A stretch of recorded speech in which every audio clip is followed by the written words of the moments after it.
Narito tayo ngayon upang matunghayan ang napakainit, nagbabaga at talaga namang usap-usapan at maraming pinaka-inaabangan na issue ni Ate Erica. Sa pagpapatuloy ng ating istorya ay kasalukuyan nga nakausap na ni Kalingap Val Santos Matubang ang mama ni Ate Erica. Grabe at galit na galit ito nang tanungin ni Kalingap Val Santos Matubang. Nang nakita pa niya na may nag-video sa kanya ay sinabi niya na kung gusto daw ba nitong mapabarangay dahil galit na galit nga ang mama ni Ate Erica kay Kalingap Val Santos Matubang.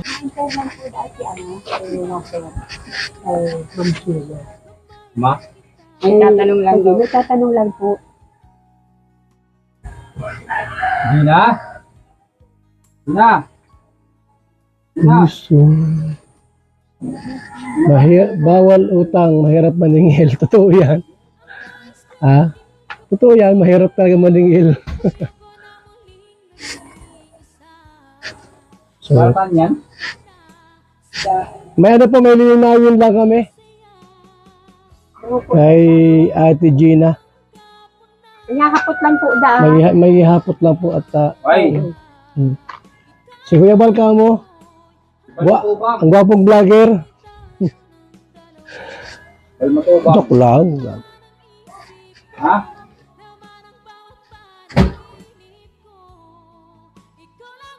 Yung bahay ni Erica. Oh.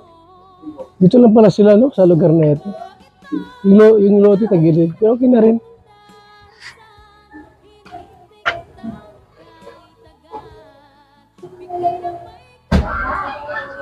Ayaw daw niya magpa-interview. Ha? Ayaw. Ipapabarangay na namin siya pag hindi. Sa barangay mag-uusap. Na lang. Ha? Paparaknan niyo lang. O sige, barangay na lang ano. Yan lang. Hindi mo pinipilit yung ayaw eh.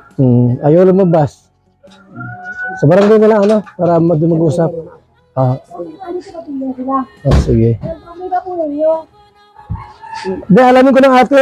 Yung sinabi. Kayo po ang problema po. Hihinat po ninyo kasi kasi nananahinig na po kami. Yun po ang hiling po lang namin. Oo. May mga pagpipidyo na ka-video Dito po nila bigyan na po namin Hindi, doon yung sa ano, yung may nagsabi daw na, nagsabi ka raw na walang binigay si Kalingap Rob na pera. Wala yung, inano ko lang yun, binago ko rin yung ano ko doon. Hindi totoo.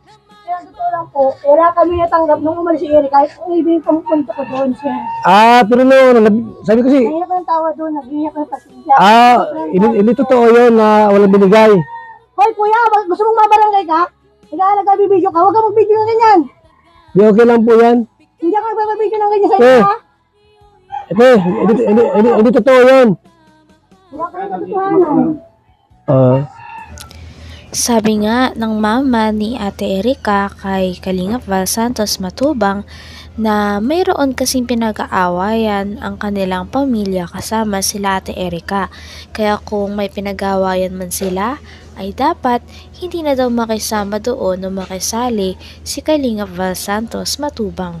Sabi nga ng mama ni Ate Erica na ayaw niya na vinavlog siya pati na rin ang problema ng kanyang pamilya. Kaya sana daw ay tigilan na daw ni Kalingap Val Santos Matubang ang pagko-content sa kanilang pamilya.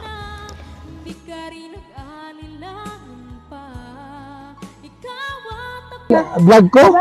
Dapat tumutulong kayo, hindi niyo pinagsasabong yung pamilya. Sa vlog, sinabi ko sa vlog yun? Hinahanap niyo po kami doon sa vlog. Yung mga ano, siyempre may mga kumukomment din. Diba? Galit sa amin, diba? Kami, sumusubra na, diba? Nag-aaral yung bata ganyan, na nangungulit po kami. Kuya Val. Oo nga po. Dapat po, wag na po kayo. Kung may away po kami ng pamilya, wag na po ninyong hungkatin kasi iba po yung pinag-awayan namin. Meron po kami pinag-awayan na hindi maganda. Yan po. yung pamilya eh. Ay ako, di ako nagawa nun doon. Panood namin eh. Hindi ako nag-ano sa inyo. Kuya, mag-record. Kaya huwag ka mag-video. Siya iba po naman mag-video kayo. Di okay lang ito para at malinaw. Maliwanagan. Tahimik yung buhay namin dito. So ate, i-clear ko lang. So hindi totoo yun na yan. Walang binigay si Kalingap Rob. Kuya. Hindi yan totoo. Pero totoo Okay. lang. Totally talaga. Nung umalis si Erika, kahit piso dyan, walang natanggap si Erika kay Rob. Nung umalis na. Oo. Hindi na siya kalingap. Hindi mo sasabihin na kasi kami walang kwenta. Hindi ko sinasabi yun. Kahit totoo, wala kami hihingi sa inyong pera. Totoo. Papakita mo ngayon mga vlog nila kung paano nagsasabog Gusto yung ko yung pamilya. makita, may mga screenshot po kami. May mga Nagsasabog na yung pamilya eh. Pamilya lang yan. Dapat away pamilya lang yan. Hmm. Dapat yan pinapano sa mga television na yan. Hindi po kami sir, sabihin mo, ano? Sabihin sa vlog mo sir. Mahimik na nga kami. Sabi mo sa Para akin, wala na maligo problema ako, eh. ano, para ano? Pinapahiya mo doon, sino pinapahiya mo? Sino doon? Ikaw, di ba? Nagano ka kani, nagpupuntin ka? Anong karapan mo Pero magpunta? Itambal mo kami, itambil mo kami ng makina. si ano lang, si Yulon Imigin lang ang binabrag ko doon sa pabahay ko doon sa kanya. Kahit po i-vlog mo yung papa ko i-vlog mo, kung tutulungan mo sila, itulungan mo lang, wag mo na kami isama, sir. Wag mo na kami isama kasi kami nananahimik kami mag-arena. Ako gusto ko nga magbati kayo doon sa mag-ama. Hindi. Iba ang Magbabati man pinag-awayan sila namin. na lang. Ayaw mo doon magbati sa natatay mo? Sila nga ang ayaw eh. Sila po ang nag-umpisa, Kaya sila namin tumayaw sa pinipilit amin. sarili namin. Ayaw namin araw namin ng problema. Opo, wala kaming problema dyan sa kanila. Opo, Sila ang oo. umayaw sa amin ng tulong namin sa kanila. Totally talaga, kami tumutulong sa kanila. Silang mismo ang umayaw.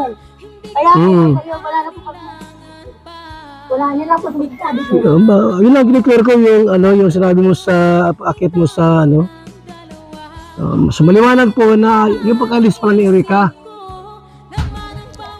Tinanong nga ni Kalingap Val Santos Matubang ang mama ni Ate Erika kung ano daw ba ang gusto nitong mangyari dahil sa mga sinasabi nito ay medyo lagpas na sa mga linya.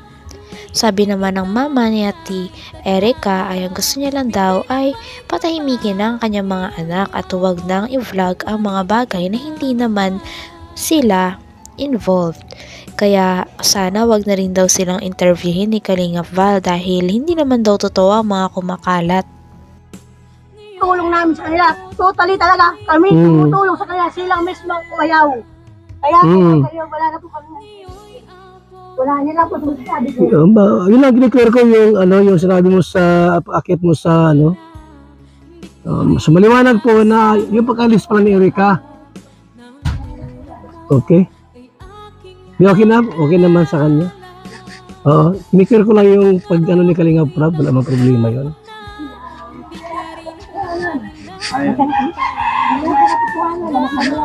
Kuya, thank you kuya ha. Salamat pasensya ka na ha. Kaya, patigilin po yung mga reactor ninyo at mga reactor niyo po walang katotohanan yung mga Kaya nga wag ka natin na i-demanda mo yung mga ebidensya po kami. May screenshot kami lahat. halika rito. Ay, hindi po. Wag mo lang yung tatay mo na i-demanda mo pa o ano. Ay, hindi po, sir. Kung gusto ko po talaga po, gusto ko may maroon sa masampulan talaga po dyan. Nakakarating po talaga ang mga katibayan, may mga ebidensya po kami. Lahat yung mga reactor na yan, Sige kabalustuhan. Pagtanong kayo sa mga tao dyan kung ang anak ko ay puta o ano man, di ba? Malinis ang pagkatao ng anak ko. Napakapakan yung pagkatao ng bata, ninyo. nag-aaral, Hindi napikwan niyo eh. kilala kami at hindi niyo kilala ang anak ko. Ano pinagsasabi, wala naman mga katibayan eh. Tama ba? Pagsabihan niyo sa social media na ano Pagkatambil anak sila ko. ng mga edit, katapos sasabihin nila, yung gano'n ng bata, gano'n ng bata. Si Bupi yan, sila. Sila magpasikat na mali ang istorya. ayan yung po atin tayo sila. Tama lang. Kasama kami kay Kuya Rab dati. Opo. Tigil kasi si Erika kasi gusto nila mag-aral. Mag-academic lang. Dapat sinasabi niya, pinag-iusapan niya yung mga reactor na kung nasira ang pag-ano. Kaya nga, andito ako to para ayusin natin yung kung may problema. Yan lang po ang hiling namin. Gusto ko tahimik.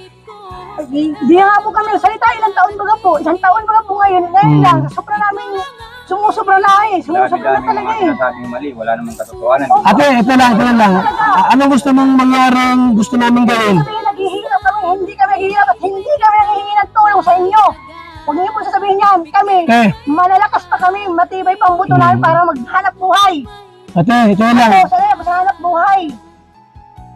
Anong dapat namin gawin para Ay, wala po. Ang gusto ko, yung anak ko nananahimik. Huwag na po yung itambay dyan ng pagmumukha. Huwag na po nang reactor kung ano-ano. Gusto po namin tahimik.